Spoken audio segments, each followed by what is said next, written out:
घर का माहौल आज बड़ा बोझिल सा हो रहा था। कांता जी कई दिनों से ये बदलाव महसूस तो कर रही थी कि दोनों बहुएं आपस में ना तो बात कर रही है और ना ही पहले की तरह घर के कामों में खुशी खुशी सहयोगी कर रही है, पर उन्हें समझ नहीं आ रहा था कि बात क्या है।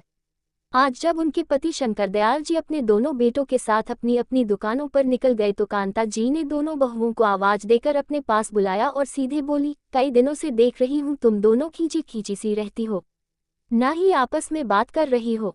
आखिर बात क्या है? क्या कोई तनाव तुम्हें परेशान कर रहा है या कोई और बात है? तुम दोनों आज अपने मन की बात मुझसे कह डालो। और दोनों बहुओं के सर पर प्यार से हाथ रख दिया। कई दिनों से दिल में एक गुब्बार लिए घूम रही दोनों बहुओं को जैसे ही प्यार भरा स्पर्श मिला वैसे ही बड़ी बहू के आंसू निकल पड़े और रोते रोते बोली, माँ जी आपने हमेशा मुझे बेटी जैसा मान दिया है। शादी करके जब ससुराल में कदम रखा तो बड़ी घबराहट थी कि कैसे होगा सब। मुझे तो घर के कामों और खाना बनाने का भी अंदाजा नहीं था, पर आपने मुझे प्यार से सब कुछ सिखाया। लेकिन साल भर से छोटी बहू के आ जाने से आपने मुझे रसोई के कार्यों से दूर ही कर दिया। क्या मैं इतना बुरा खाना बनाती हूँ? कांता जी को हंसी आ गई। वो कुछ बोलती उससे पहले छोटी बहू मोटी मोटी आंखों में आंसू भर कर बोली, माँ जी जब से मैं ससुराल आई हूँ तभी से देख रही हूँ कि आपने बड़ी भाभी को बाहर का सारा काम संभालने की जिम्मेवारी दी हुई है। बाजार का, अपने बच्चों को स्कूल लाने ले जाने का, कहीं भी जाना हो तो दीदी गाड़ी लेकर तैयार रहती है।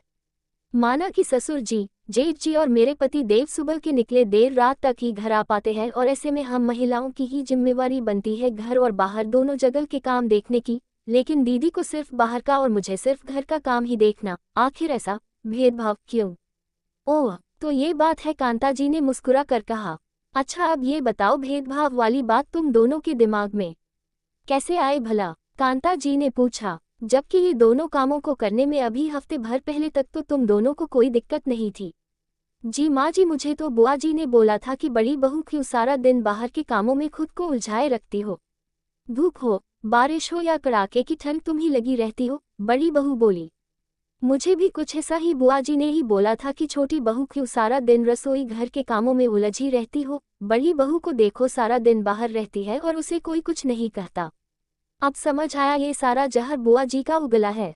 कांता जी बोली, 5 बेटों की माँ कलावती बुआ की कभी भी अपनी बहुओं से नहीं बनी। 2-2 महीने के लिए अपने 5 बेटों बहुओं के साथ बारी बारी से रहती थी, पर जिस बेटे के पास रहती उसका जीना मुहाल कर देती, फिर चाहे वो कितनी भी सेवा कर ले। पर बुआ जी तो अपनी आदत से मजबूर थी और अभी कुछ दिन पहले ही कांता जी के यहाँ रह कर गई है।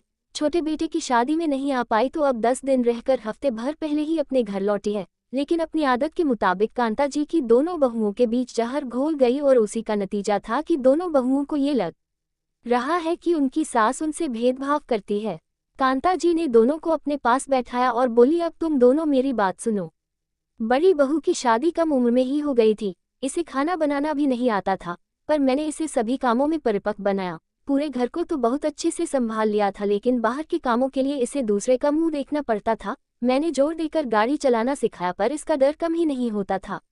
उसके बाद तुम घर की छोटी बहू बनकर आई तो तुम बाहर के सब कामों में निपुण निकली। कुछ भी परेशानी या काम होता फटाक से गाड़ी निकालती और काम कर आती, पर तुम्हारा हाथ रसोई के कामों में तंग था। मैंने भी तभी एक फैसला लिया कि जो जिस काम में कमतर है उसे उसी काम में लगाया जाए, ताकि मेरी दोनों बहुएं किसी भी मुश्किल का आसानी से सामना कर सके, और उसके लिए लगातार प्रयत्न बहुत जरूरी होता है।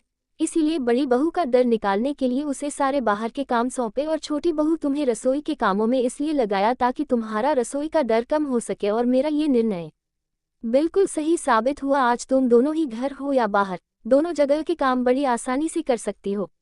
पर बुआ जी को शायद यही बात अच्छी नहीं लगी कि मेरी दोनों बहुएं हर काम में निपुण कैसे है और हम तीनों की इतनी अच्छी कैसे बनती है, तो उन्होंने अपनी जुबान में शहद लपेटकर तुम दोनों के ही दिमाग में एक दूसरे के प्रति जहर भर दिया।